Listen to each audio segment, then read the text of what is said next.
Hello, everybody. I'm Josh Welsh, president of Film Independent, and welcome to a very special edition of Film Independent Presents, our year-round screening program, where we are so fortunate to have the cast and key members of the crew of the new film Blindfire here to talk about the film. Before we get started, I just have a couple thank yous in order. First and foremost, thank you to the Hollywood Foreign Press Association, the lead funder of our year-round program, Film Independent Presents. We are so deeply appreciative. You've been here supporting us, and we've been able to connect with our community for a long time now in the online space. Thanks also to Vision Media, our streaming platform partner. We love you guys, and you make all this possible, so thank you. And then lastly, I also, a couple internal shout outs that I want to give. I want to thank Rachel Bleemer, our director of events, and Brian Sheehan, our senior manager of industry relations, who over these last 9 months have helped this program blossom into an incredibly robust screening program for our Film Independent audience. If by chance you are watching this and are not a member of Film Independent, I urge you to join. Film Independent is the LA-based arts organization that supports independent filmmakers and the audience for independent film. So lots of great screenings and conversations, the Spirit Awards coming up that our members vote for, and much more besides. So with that, let me start by introducing the team that we have here today representing Blindfire. We have the writer-director, Mike Nell from Los Angeles here. Hey, Thank Mike. you. Nice to meet you guys. We have the producer, Howard Barish, who is a past Spirit Award winner, also an Oscar nominee, but we focus on the Spirit Awards here. Thank you, Howard, for being here. My pleasure. And then from the cast, we have Chiké Okonkwo, Brian Geraghty, Edwina Findley, and Kevin Ross. Thank you all for being here. So excited to have Hello, thank you for having us, Josh. And Edwina, we can hear you. That's awesome. Yay! It worked. Thank you all for your help. Yeah, of course. So to kick things off, I'm going to admit up front, I don't know the backstory of this film, how it came together. So I'm going to have lots of questions for you. I mean, our audience is heavily weighted towards filmmakers. So I think a lot of the questions I'm going to ask are going to be things that would appeal to a filmmaking audience who want to know how you put this incredible film together and what the journey was. So, I mean, Mike, if I can start with you, what was the origin of this idea for you when you started the script at the very beginning? What were you thinking of doing? Sadly, the origin was a news story. And as a lot of things in real life are, art imitates life, life imitates art, and back and forth. And there was a swatting story, and that kernel of an idea with swatting mixed with where I was in my life at that moment. I had just got done working with Howard on 13th, Ava DuVernay's very powerful documentary. And for me, that was very life-changing because I grew up in Central Illinois in a very privileged, great upbringing, and I hadn't really ever looked to my left or to my right to really recognize and see all of those things. And it was such an eye-opening documentary. And then when I saw so many crimes and police shootings and violent things happen while I was making 13th over the 2 years we were making it during the edit bay, I could just watch this folder slowly grow and grow with all of these things and the lack of accountability. I knew there was a way to do some sort of commentary on that. And for me, as I watched these things happen over and over, my perspective and who I am in this story is usually the white police officer. And I'm looking at how can we change this? How is this the norm? How is this happening over and over? And what can I do? And my art is filmmaking, and things lined up with that idea, and the rest kind of worked out that way. And like I said, I was working with Howard on 13th, and Howard started a film slate that was for launching first-time artists. And this was the 4th film that he had done. And thank you, Howard, for that and helping launch my career and so many others. And that's really how this got going. Great. Howard, I'd love to, since Mike brought it up, could you talk a bit about your company and your approach to how you go about finding filmmakers, the types of filmmakers and projects you're interested in? And then a second part of that would be, if you could talk about what appealed to you when you first were speaking to Mike about this project. What got you sort of excited enough to come on board? Well, I got to be careful I don't make this a 90-minute answer because there's a lot of history here. Can Do Films has been around since 1991, so we have a lot of longevity, and we've played in a lot of different spaces, advertising, marketing, and now we're spending a lot of time in independent feature films. Mike mentioned Ava's name, Ava DuVernay. I helped produce her early narrative films.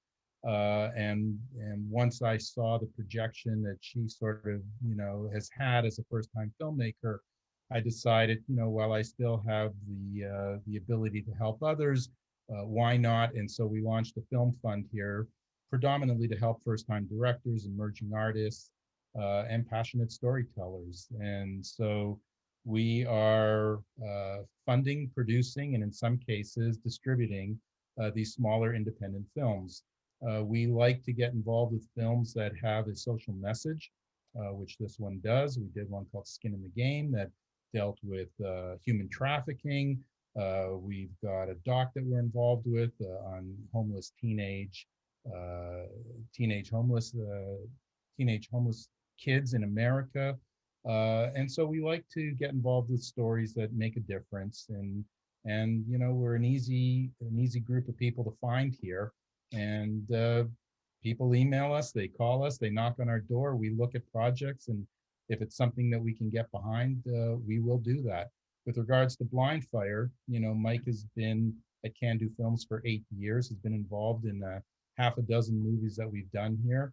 He decided on his own time, weekends and evenings, to sit down and write a script, and came to me and said, I've been involved in all these other films. I put this story together. What do you think? Is it worth a shot? And I read it, and it was pretty much instantly, heck yeah, this fits, this checks all the boxes. That's great. Well, on behalf of all the filmmakers out there, I just want to say to you, Howard, thank you for doing what you do. I mean, there are a lot of great production companies out there who focus on, working with filmmakers they're doing their second, third, fourth films. They've gotten established and it's a safer bet, but companies that specifically focus on first-time directors with the types of projects you're doing, they need a lot more support. So the fact that your company is focused on that specifically, I think is fantastic. Thank you. And it's such an exciting space to be in because you're launching new talent, right? It's just, there's nothing more exciting than discovery in independent film, whether it's an actor, a writer, a director. So thank you for running your company as you do. To the cast, I'd love to say, first of all of your performances are so beautiful in this film, and you all come with all of you have a lot of credits and have worked on a lot of films and TV shows. I'd love to hear, just maybe starting with you, Chiké, talk about how this project came to you and what spoke to you when you A, first read the script, and B, working with a first-time director. Like, what goes through your mind as an actor when you're doing that? The first part of your question, and first of all, thank you for having me, for having us. This is great to have this conversation. To the first part of the question, I was actually very luckily one of the people who found Can Do Films in a different sense. I was, as a filmmaker, sat down with Mike and Howard, and they went down the road with me on a documentary film that I was researching and looking to make about a friend of mine who was on death row in Texas. When he was executed, very sadly, it sort of put a stop to us working on that film specifically. But we'd created a great sort of rapport between us. And when Mike emailed me and asked me if I would be interested in reading the script, I jumped at the chance. And the subject matter obviously is something that's really relevant, pertinent, and it's very close to my heart. And then as far as a first-time film director is concerned, I've had a real joy of, as you say, working with people at the beginning of their careers and seeing that trajectory and seeing new talent launched. And I've been really lucky, actually, in my time in the US. I think I've worked with probably 4 or 5 now, people who are right at the beginning of their careers. And that's sometimes been Sundance wins or you know, other things. But to do a film like this with people who I really respected and respected their vision, it felt like a collaborative moment from the very beginning. And Mike was very open in sharing his reasons behind my character, or his thoughts behind my character. So it was a really nice experience. Great. Brian, how about you? How did this come to you, and what convinced you to sign on? Yeah, so this came to me through my agent in a very traditional way. They sent me this, and Mike and Howard were nice enough to some reason think I could do it, so they offered me this, and I I read the script. And usually, I mean, typically for me, I don't know how other people are, but I get an offer, and typically it's something that I wouldn't want to do or isn't very good. So you read 10 pages and you go, wait, this is pretty good. And you read another 10, and then another 10, and next thing you know, you're halfway through it, and you're like, I can do this. And then it became about a meeting, and so and to see, obviously, a first-time director, I've had incredible success with a few movies with first-time directors, and so I'm always interested. And to be frank, it's as close to the independent spirit as I've been, and really making the movie from the heart. So I sat down with Howard and Mike, and they're like, we have trailers. I said, you what? You have a trailer? I'm in. I said, I'm in. Sign me on. Now they had a really good game plan, and Howard he explained to me his idea about first-time filmmakers, and I talked to Mike about the subject matter. And obviously, I was terrified to delve into that, and so I knew that I should probably do it. And honestly, after we sat down, 20 minutes, guys, and then I was like, okay, cool. I'm going to do this, and thank you for thinking of me. And then Mike and I started working on the script and rehearsing, and then he was able to, get all these other great actors, and Edwina, and it's incredible in the movie.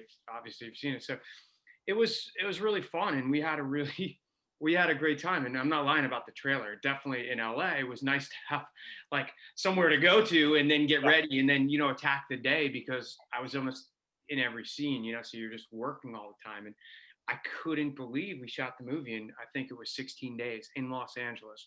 15. Amazing. How many days? The guy who had to go on a vacation, he had to go surfing, remember? Yeah, I had a surf trip involved. But yeah, so I enjoyed it very much, and I was really happy that I did the movie, and the experience of it was really something that I'm fond of, and I'll remember for a long time. And that's kind of, I guess, my best hope is to have a really good experience in work every day and do something. I've played cops before, but never to this extent. I thought the story also was fresh with the swatting, as Mike talked about, and I honestly hadn't known about that, heard about it. And I thought it was a really interesting avenue in, with all the just the way it was peppered into the movie, and then obviously exploring race and all the things that are really what the movie's about. So it was great. Sometimes they don't turn out so good. Sometimes you have a terrible experience. Sometimes you're like, the first day, you're like, why the fuck did I do this? But that wasn't my experience. I was very grateful to be a part of it. Wonderful. Edwina, how about you? I'm so happy to see you in this film. I thought your performance was so powerful. So good. Oh, thank you. Thank you so much. Josh, it's so wonderful to see your face again, and just the Film Independent family. I'm just so excited to be here. And honestly, I mean, I think Howard and I really started here as far as with Ava DuVernay's Middle of Nowhere. Yep. I played a character in that movie called Rosie. And now years later, I get a call from Howard, and he says, I've got this film that I'm working on, and the character's name is Rosie. I'm like, what? And it just sort of really felt full circle for me. So as I was reading this script, of course, I couldn't help but become nostalgic, on our first go round together. And then when I read what it was about, and, obviously we shot that over a year and a half ago. And so it was just before the huge resurgence of Black Lives Matter. Of course, we didn't know what was about to happen, that by the time we released the film, it would be in the middle of such, it will be extremely apropos, right? You know, as far as the subject matter of the film in the time in which it's released. And I think that this film, and thank you to you, Mike, because I feel like you were very sensitive in crafting and creating the film, the characters, the points of view, you know, and that you allowed us to take an honest look through the lens of a variety of conflicting characters and conflicting, you know, stories and narratives. But even as an audience member, I feel like when I'm watching the film that I can rest in that person's experience, you know, even if it's different from my own. And Brian, I just want to thank you too. I feel awful because I treated Brian horribly when we were on set. He kept trying to talk to me, kept trying to be nice, say hi. I'm like, talk to the hand. I'm not talking to you. I don't want nothing to do with God, you. you're so nice now. I'm like, now I finally get a chance to say hi. I love your work. Me too. You're so You know, good. and I'm so Yeah, no, glad it's so we good had to a see chance you. to work together.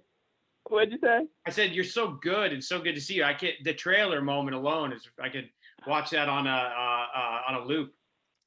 Oh, no, thank you so much. And even Chiké, my husband, we didn't even get a chance to meet on the film, you know, but I'm so grateful to have been, you know, invited by you, Mike, and you, Howard, to be a part of this. And I really do pray and hope that the people that watch this film will, you know, will take deep nuggets out of it, you know, and that we collectively with our pooled stories will really ultimately bring change. And I think that's just a big undertaking that I think Film Independent has championed, right? Social, you know, movies with social messages that are done independently, that are labors of love, you know, that ultimately are here to inspire the masses. And so, you know, I definitely feel very honored to be here. And thank you, Josh and Film Independent, for having us. Thank you. And then Kevin, last but certainly not least, what drew you to this project and how did you get involved? So my trajectory to get to this film was a little different because I actually was a prosecutor for Los Angeles County for several years, and then I was a Los Angeles Superior Court judge. The irony is, at one point in my career, I actually worked at the Culver City Courthouse, which is where we shot that scene. It was an actual court. I actually appeared in that court.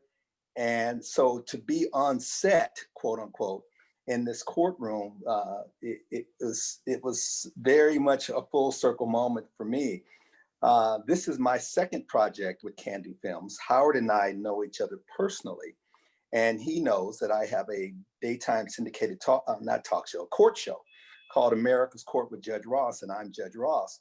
But when I'm on set and when I'm doing my show, and I've been at this now for over a decade, I'm not necessarily acting and saying lines and going back and forth with actors.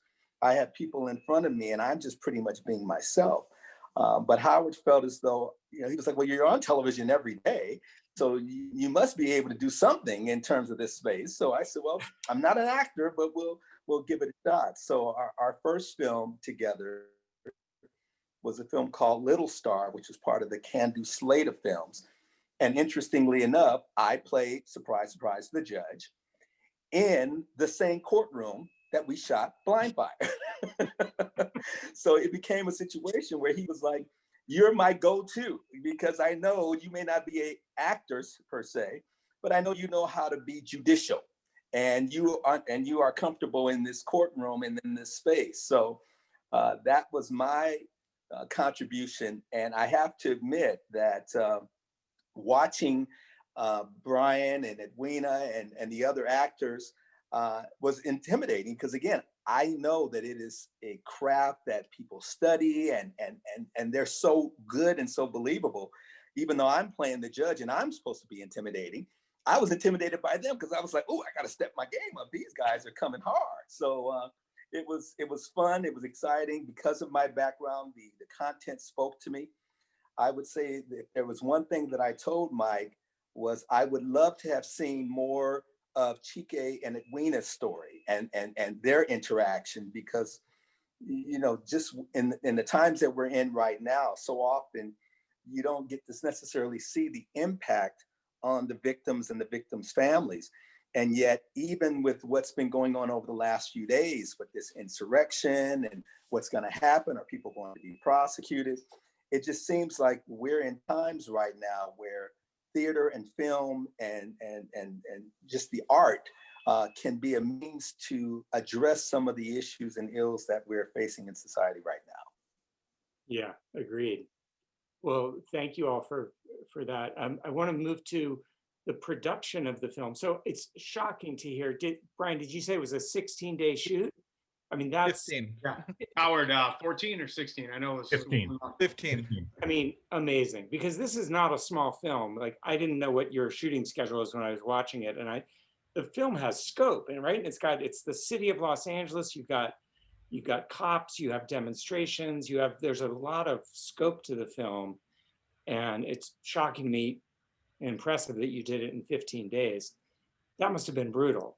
Can you talk a bit about how Mike and Howard, like, how did you approach just the physical production of this and pulling it off? I mean, I'm sure so many filmmakers would want to know, like, how do you do that as filmmakers? Well, thankfully, I had the experience of kind of writing shotgun on the 3 films we did to start the slate. So thank you to Dave Schwepp and Adisa and David Guglielmo and Nick Chalquin, the directors of the films previous on our slate, because I really got to learn and see, what works, what doesn't, what moves fast, what doesn't, what once we get into the edit bay ends up hitting the floor and what doesn't. And you really have to look at what is your story and what is your main goal and you're trying to achieve, and always keep that in mind. And if it doesn't 100% serve that, there's a lot of times you're going to have to throw away those little things that you were planning on that you thought was going to be the greatest thing when you originally wrote something, and you have to just stick to servicing your story and keeping it on the tracks the whole time. And when you have 15 days, there's things that I would love to have experimented with. And there was times in post I was thinking, man, if we could just use a half a day to maybe go do this, and your mind explores, but it's really trying to keep on that basic path of getting your story and keeping the heart of the story, which I think Brian and Edwina and everyone did so wonderfully. But you really have to have a bunch of well-oiled, well-prepared workers who are ready to go. And our crew, they have all done this before and they were ready, and we hired great people. I mean, Helena Hutchins, she was my DP, and she had a team under her that they were ready to rock, and they all worked well together. And Howard's put together so much gear and so much equipment and trucks and things to do this that we really have it down to a routine. So like you said, when you saw our movie and said, oh man, 15 days, how could you have done that? I really have to applaud him and his experience of kind of putting that together in a way of being able to know the nuts and bolts of what we need going into a day, and knowing that side, and then allowing the creators to work within those parameters. So I'll let you talk about the nuts and bolts, Howard. Well, I will also say that of the 15 days, I think 13 of them were completed within 12 hours. So there was not any horrendous amount of overtime at all, on this. And I try really hard not to do overtime because, people are getting paid minimum wage, basically, on these small films. And you don't want to abuse people. You want them, to come out and do their thing. And the beauty of these films is everybody that's there wants to be there.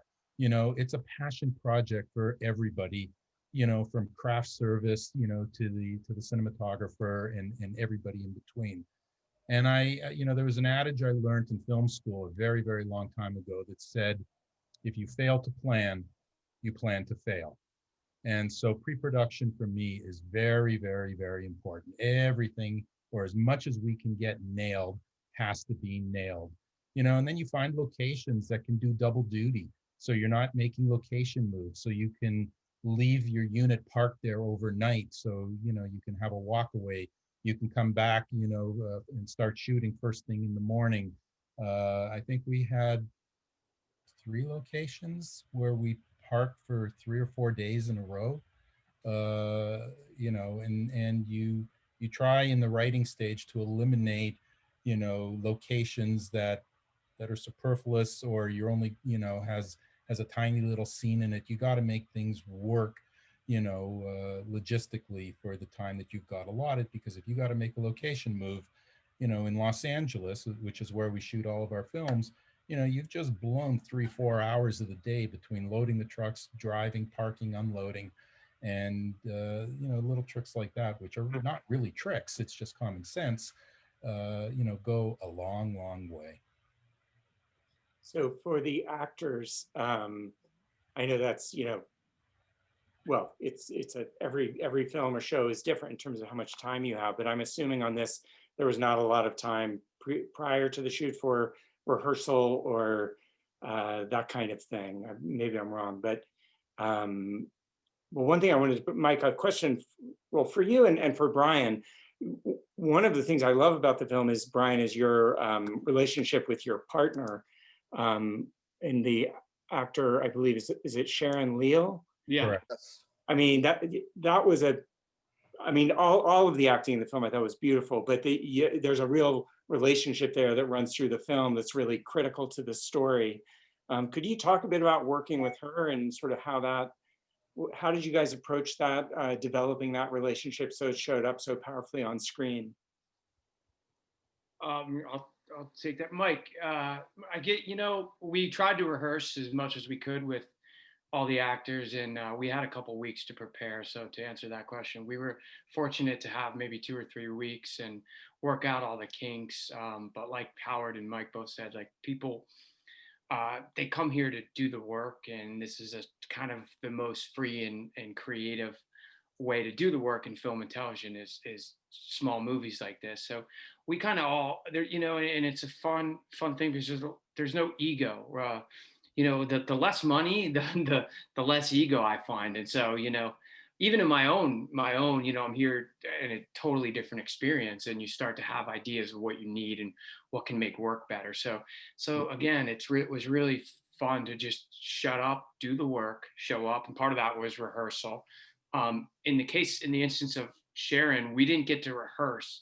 I don't think so, did we, Mike? What we did a lot was, well, first off, for me, I let everyone who decided to take a part and work with me, especially as a first-time director, and them being the more experienced party in our relationship of what they do, is I made sure to allow them to bring a little bit of their own personality and what they wanted to their roles. So even though Brian isn't a cop who has shot anyone or done any of these things, I think Brian was able to take that and then blend in his own way and putting that in his mind and really becoming that. So Brian and Sharon, I like to think they had a bit of a relationship like the characters had, and they're all professionals. So I kind of sat back and let them take everything in and really bring their experience to it. And if something was going far left or far right, I was there to try and bring it back.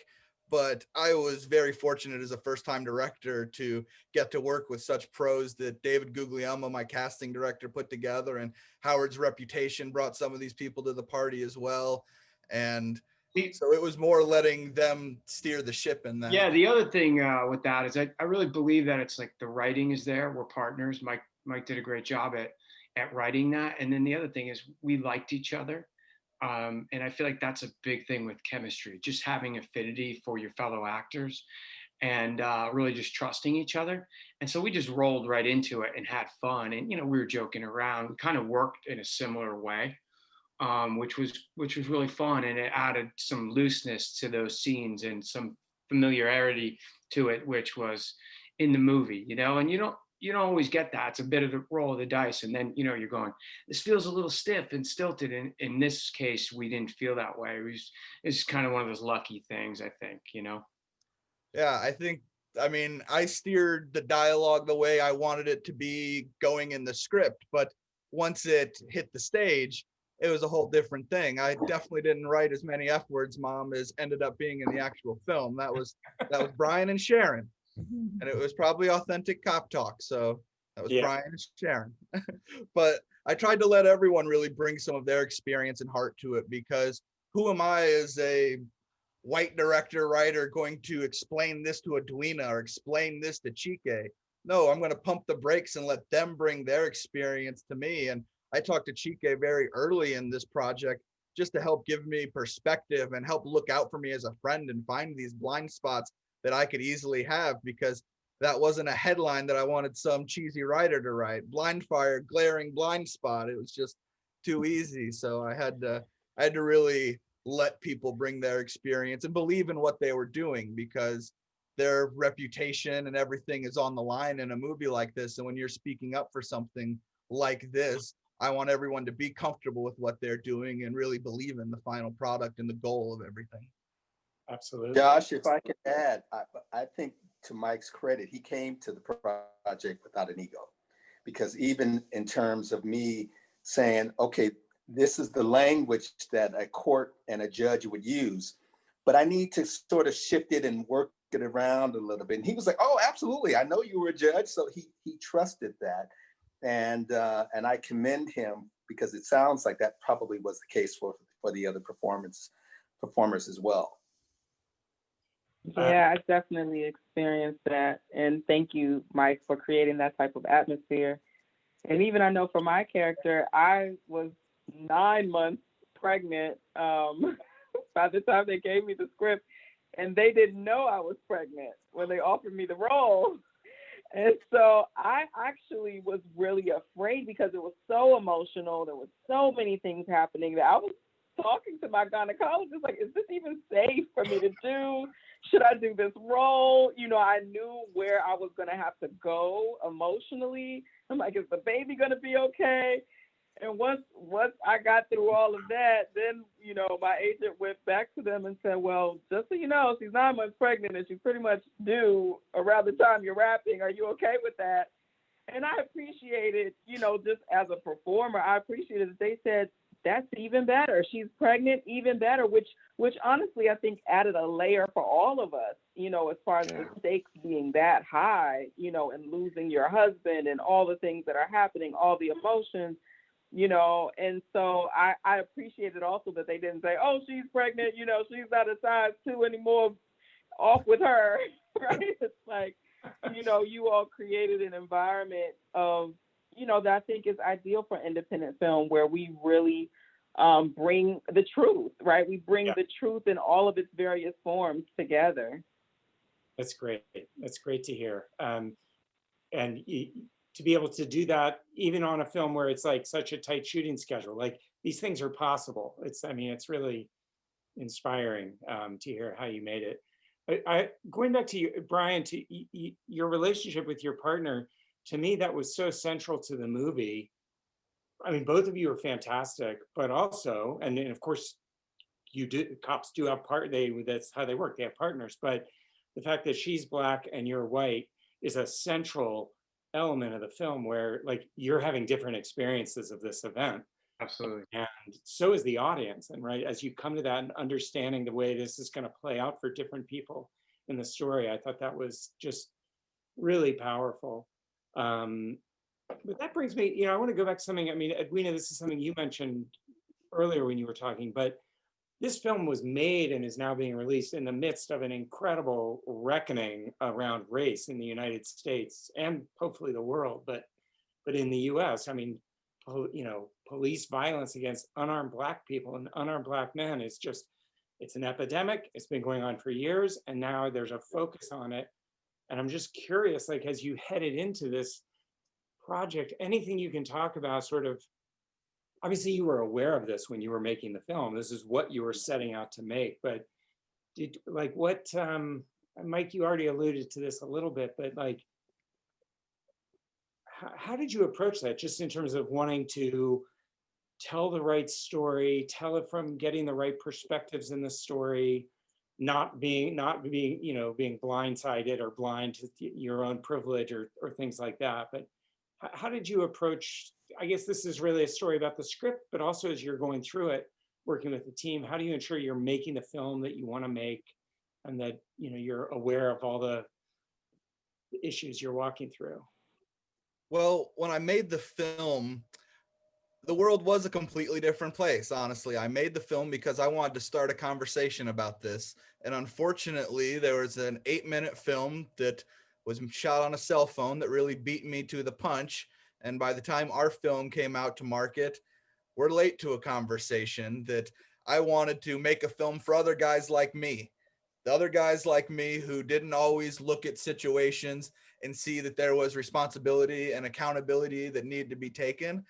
I had to navigate some of the ideas and questions of, well, is this a black film? Is this a white film? And I actually got fed up with that question. And for the first time, I had a sliver of a feeling like what black artists probably feel like, of why does this have to be labeled a black film or a white film or anything? It's like, I made this as a film that is going to hopefully, and I can say at this moment, by you giving me a platform to speak about this, definitely fulfills my goal of having these types of conversations. So that was the goal to have.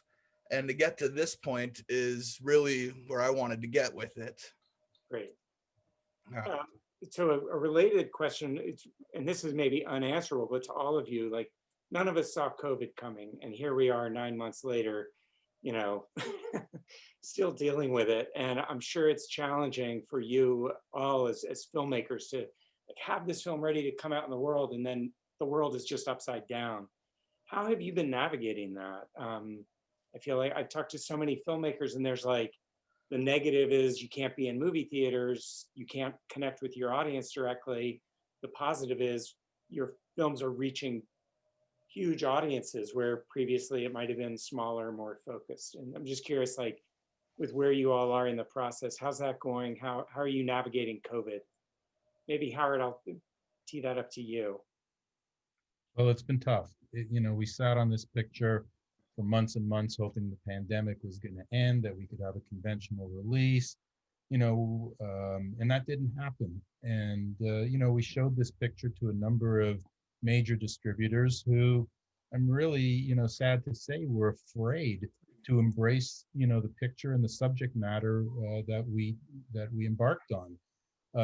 Thankfully, you know, we have the ability and the vehicle to self-release product, and so it became a very, very easy decision to say that we will put this out ourselves. And obviously that means it's going streaming. Currently it's available through transactional VOD on every platform, cable company, satellite, you know, iTunes, Amazon. And then the real challenge is getting the word out, you know, and letting people know about the film. And COVID didn't help that either, you know.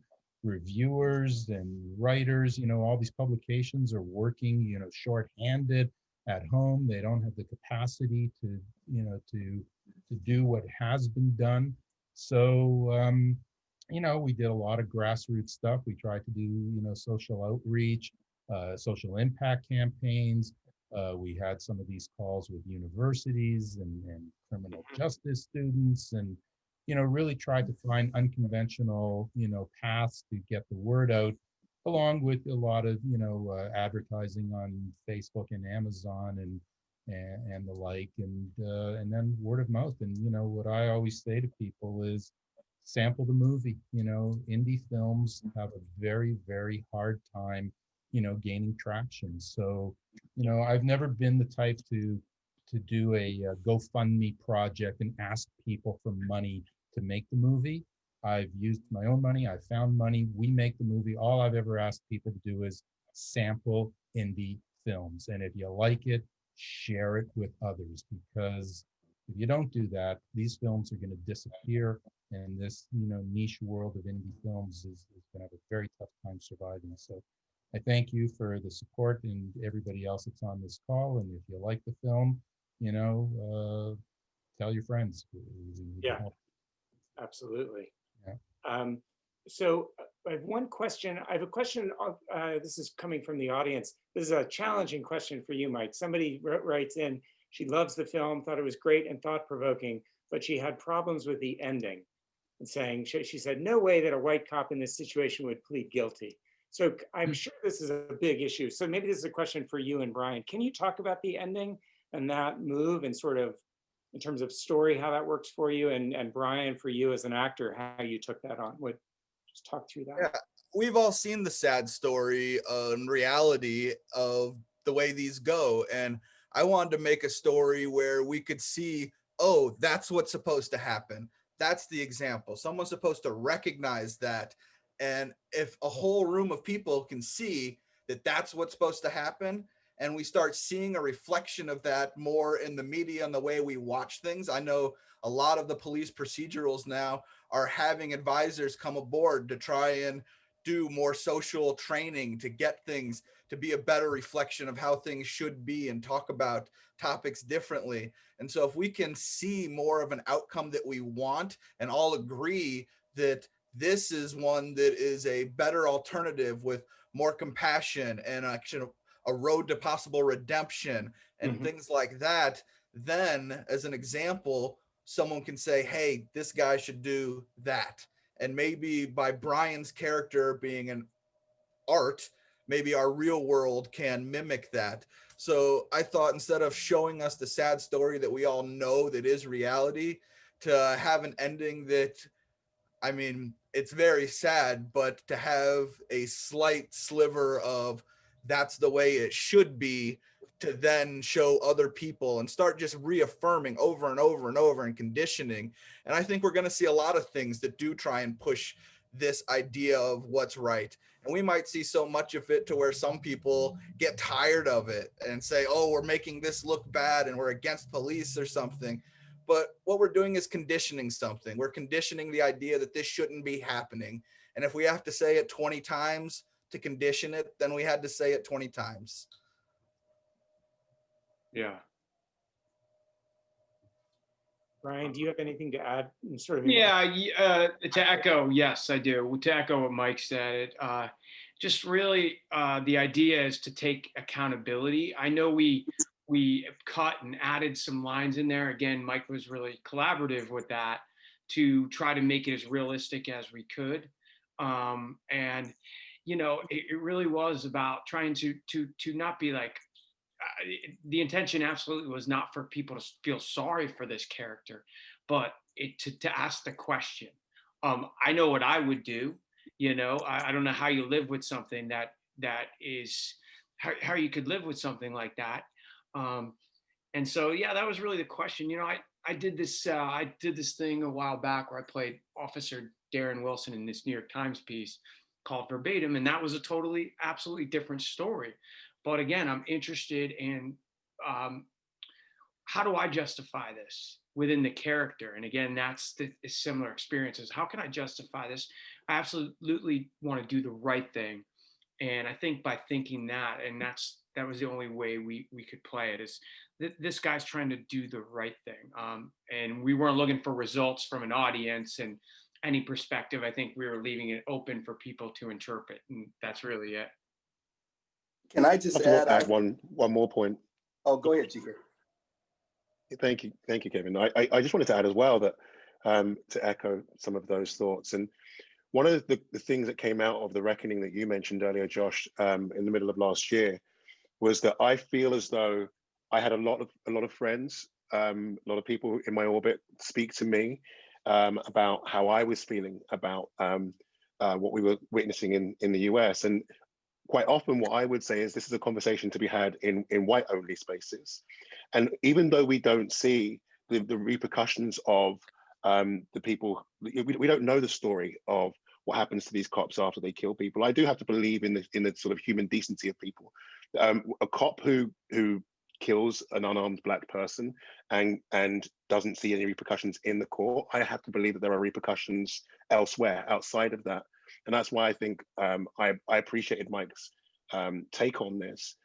It's a heavy burden to bear, and we saw it in Technicolor last week. The heavy burden to bear of any form of bigotry or hatred or racism, whatever you want to call it. And I think that rather than thinking of this as an issue for Black people, especially here in the US, I think it's by doing what Mike said there and really trying to show behavior that as it could be, I think we get to really humanity of all of this, and we get to see that actually racism is a very, very heavy burden to bear for the people who are ignorant to the fact that they are, within something as well.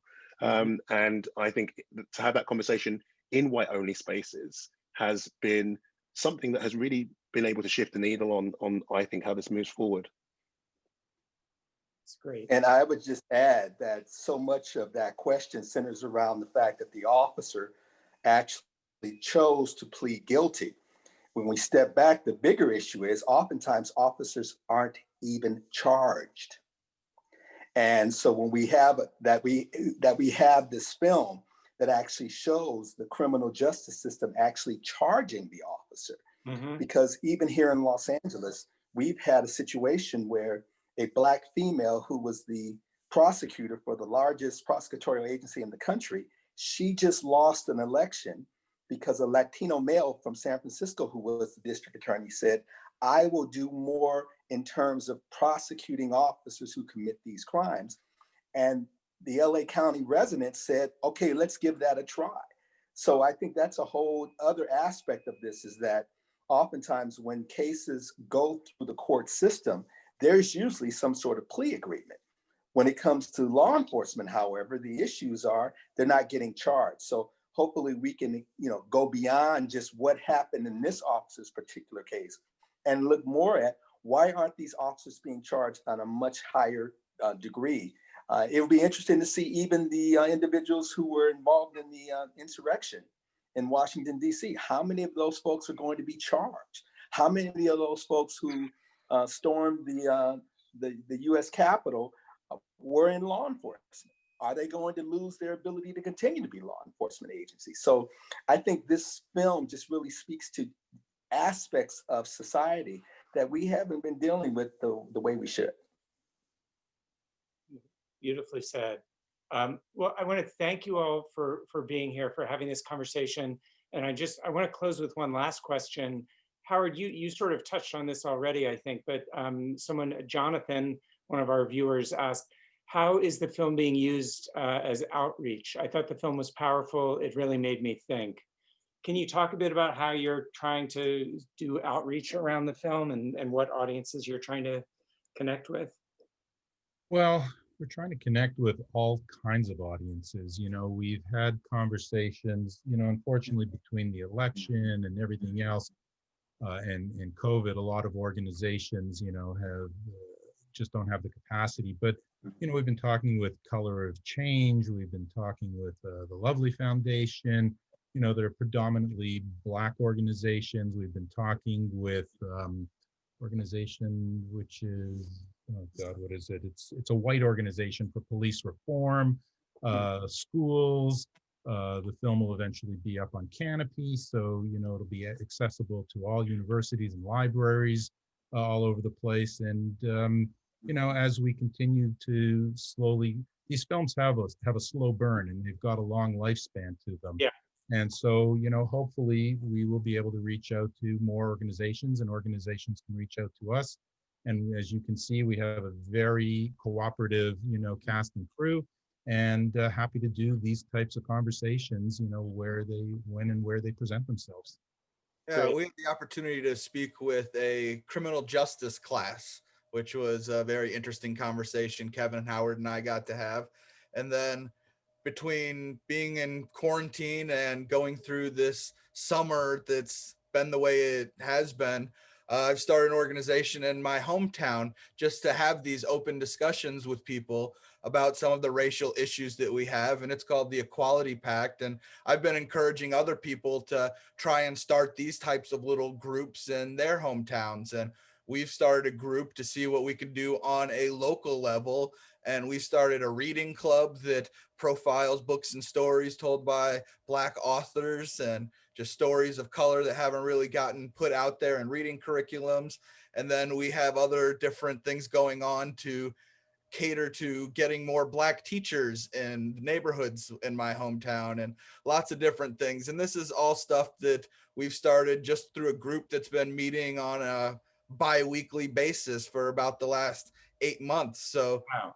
Really just, I encourage anyone, if you really want to do stuff, find a group of like minds and just see what you can start doing. Start some different pillars and goals and see what you can start checking off your list.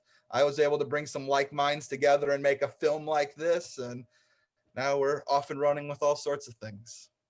Well, it's interesting, you know, you see a lot of social impact campaigns around with documentary film, and like with 13th and other great docs, but I love seeing it around a narrative fiction film like this, where I think this really could, I look forward to seeing how the film finds its audience moving forward and can be part of those conversations, because it's so important. And I think you have a really powerful film here. Thank you. I've always thought the conversation would be the most important part. So thank you, Josh, for giving us this platform, because I knew by making the film, it would give people like Kevin and Edwina and Chiké and everyone extra outlet to talk about this problem that we have. So that was the goal, was to start conversation. And that's what I think we've got to do today. So thank you. Well, thank you all for being here. And on behalf of Film Independent, thank you, and stay safe and healthy, and look forward to seeing you someday in person in the not too distant future.